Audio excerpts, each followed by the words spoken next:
2 Tawarik pasal 31. Setelah semuanya ini diakhiri, seluruh orang Israel yang hadir pergi ke kota-kota di Yehuda lalu meremukkan segala tugu berhala, menghancurkan segala tiang berhala, dan merobohkan segala bukit pengorbanan dan mezbah di seluruh Yehuda dan Benyamin, juga di Efraim dan Manasye, sampai musnah semuanya. Kemudian pulanglah seluruh orang Israel ke kota-kotanya, ke miliknya masing-masing. Ayat 2. Hizkia mengatur sumbangan untuk para imam dan orang Lewi. Hizkia menetapkan rombongan para imam dan orang-orang Lewi, rombongan demi rombongan masing-masing menurut tugas jabatannya sebagai imam atau sebagai orang Lewi, untuk mempersembahkan korban bakaran dan korban keselamatan, untuk mengucap syukur dan menyanyikan puji-pujian, dan untuk melayani di pintu-pintu gerbang di tempat perkemahan Tuhan. Raja memberi sumbangan dari harta miliknya untuk korban bakaran, yakni korban bakaran pada waktu pagi dan pada waktu petang, korban bakaran pada hari-hari Sabat dan pada bulan-bulan baru dan pada hari-hari raya yang semuanya tertulis dalam Taurat Tuhan. Ia memerintahkan rakyat, yakni penduduk Yerusalem, untuk memberikan sumbangan yang menjadi bagian para imam dan orang-orang Lewi supaya mereka dapat mencurahkan tenaganya untuk melaksanakan Taurat Tuhan. Segera setelah perintah intersiar, orang Israel membawa dalam jumlah yang besar hasil pertama daripada gandum, anggur, minyak, madu, dan segala macam hasil bumi. Mereka membawa juga persembahan persepuluhan dari segala sesuatu dalam jumlah yang besar. Orang Israel dan orang Yehuda yang tinggal di kota-kota Yehuda juga membawa persembahan persepuluhan yang terdiri dari lembu sapi dan kambing domba, dan persembahan persepuluhan terdiri dari persembahan kudus yang telah dikuduskan bagi Tuhan Allah mereka. Semuanya itu diletakkan mereka bertimbun-timbun. Mereka mulai membuat timbunan itu pada bulan yang ketiga, dan mereka selesai pada bulan yang ketujuh. Hizkia dan para pemimpin datang melihat timbunan itu, dan mereka memuji Tuhan dan umatnya orang Israel. Hizkia menanyakan para imam dan orang-orang Lewi tentang timbunan itu, dan dijawab oleh Azaria, imam kepala keturunan Zadok, demikian: sejak persembahan khusus mulai dibawa ke rumah Tuhan, kami telah makan sekenyang-kenyangnya, namun sisanya masih banyak, sebab Tuhan telah memberkati umatnya sehingga tinggal sisa yang banyak ini. Kemudian Hizkia menyuruh menyediakan bilik-bilik di rumah Tuhan, dan mereka menjadikannya. Dan dengan setia mereka membawa segala persembahan khusus, persembahan persepuluhan dan persembahan-persembahan kudus itu ke sana. Konanya seorang Lewi mengawasi semuanya, dan Simei saudaranya adalah orang kedua. Sedang Yehiel, Azaziah, Nahat, Asael, Yerimot, Yosabat, Eliel, Yismakia, Mahat, dan Benanya adalah penilik di bawah Konanya dan Simei saudaranya itu, sesuai dengan petunjuk Raja Hizkia dan Azaria kepala rumah Allah. Dan Kore bin Imna seorang Lewi penunggu pintu gerbang di sebelah timur mengawasi pemberian-pemberian sukarela untuk Allah, serta membagi-bagikan persembahan khusus yang untuk Tuhan dan persembahan-persembahan maha kudus. Di kota-kota imam ia dibantu dengan setia oleh Eden, Minyamin, Yesua, Semaya, Amaria, dan Sekanya dalam pembagian itu kepada saudara mereka menurut rombongan, kepada orang dewasa dan anak-anak, kecuali kepada setiap orang yang masuk ke rumah Tuhan menurut hari-hari yang ditetapkan, menurut tugas jabatan yang ditugaskan kepadanya, dan menurut rombongannya, yakni mereka yang tercatat dalam daftar sebagai laki-laki yang berumur 3 tahun ke atas. Para imam dicatat dalam daftar menurut puak-puak mereka, sedang orang-orang Lewi yang berumur 20 tahun ke atas dicatat menurut tugas dan rombongan mereka. Para imam terdaftar dengan seluruh keluarga mereka, yakni istri, anak laki-laki dan perempuan, seluruh kaum itu, karena dengan setia mereka menguduskan diri untuk persembahan kudus bagi keturunan Harun, yakni imam-imam yang tinggal di padang-padang penggembalaan sekitar kota-kota mereka. Di setiap kota ada orang yang ditunjuk dengan disebut namanya untuk mengadakan pembagian kepada setiap orang laki-laki dari keluarga imam dan kepada setiap orang Lewi yang terdaftar. Demikianlah perbuatan Hizkia di seluruh Yehuda. Ia melakukan apa yang baik, apa yang jujur, dan apa yang benar di hadapan Tuhan Allahnya. Dalam setiap usaha yang dimulainya untuk pelayanannya terhadap rumah Allah dan untuk pelaksanaan Taurat dan perintah Allah, ia mencari Allahnya. Semuanya dilakukannya dengan segenap hati sehingga segala usahanya berhasil. 2 Tawarik pasal 32. Yerusalem dikepung oleh Sanherib. Setelah peristiwa yang menunjukkan kesetiaan Hizkia itu, datanglah Sanherib raja Asyur menyerbu Yehuda. Ia mengepung kota-kota berkubu dan berniat merebutnya. Ketika Hizkia mengetahui bahwa Sanherib datang hendak memerangi Yerusalem, ia berunding dengan para panglima dan pahlawannya untuk menutup segala mata air yang terdapat di luar kota, dan mereka itu bersedia membantunya.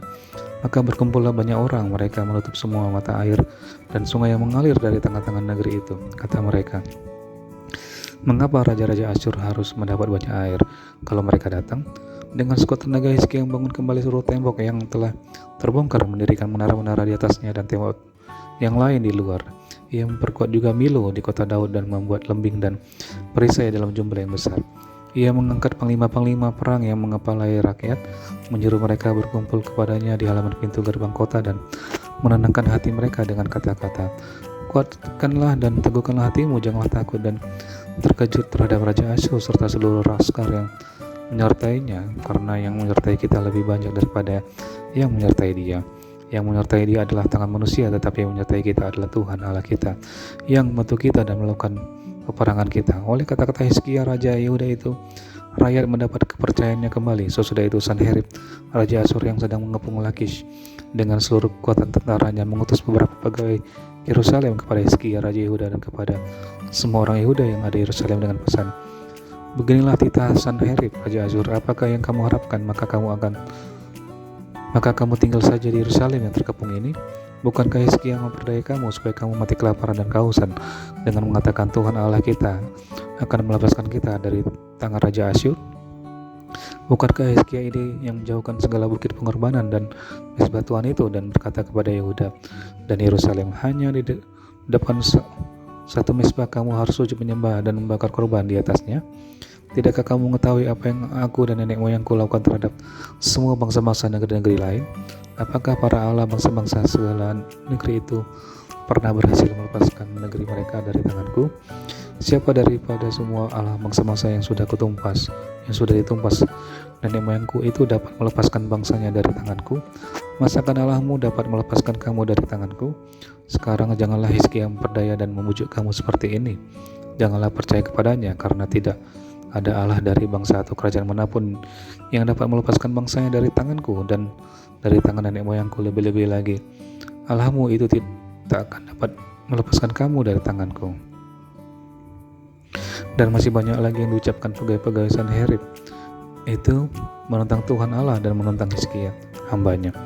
Ia menulis juga surat yang penuh celah dan menghujat terhadap Tuhan Allah Israel, bunyinya, sebagaimana para Allah bangsa-bangsa segala negeri lain tidak dapat melepaskan bangsanya dari tanganku, demikian pula Allah Hizkia takkan dapat melepaskan bangsanya dari tanganku.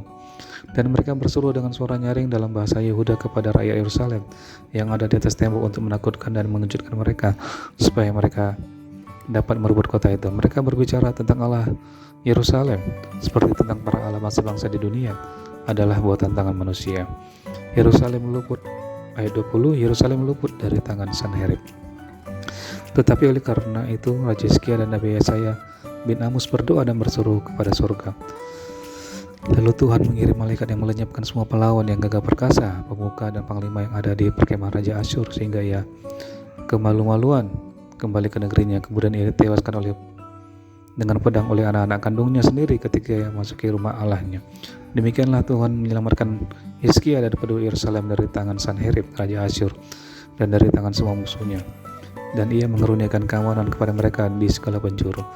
Banyak orang membawa persembahan ke Yerusalem untuk Tuhan dan barang-barang berharga untuk Hizkia Raja Yehuda itu. Sejak itu ia diagungkan oleh semua bangsa. Ayat 24, tahun-tahun terakhir dari pemerintahan Hizkia. Pada hari-hari itu Hizkia jatuh sakit sehingga hampir mati.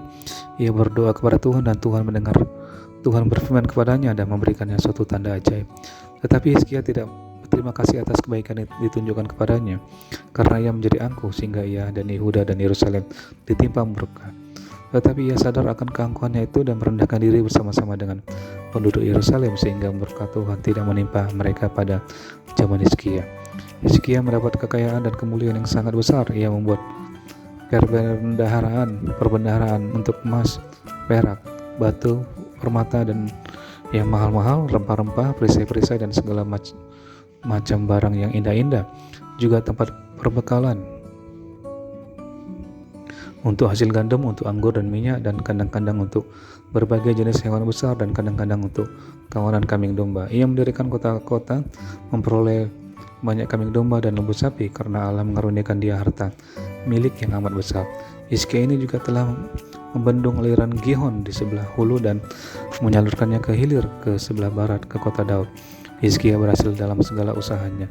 Demikianlah juga ketika utusan-utusan raja Babel datang kepadanya untuk menanyakan tentang tanda ajaib yang telah terjadi di negeri.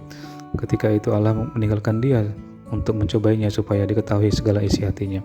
Selebihnya dari riwayat Hizkia dan perbuatan-perbuatannya yang setia, sesungguhnya semuanya tertulis dalam penglihatan Nabi Yesaya bin Amos dalam kitab Raja-Raja Yehuda dan Israel.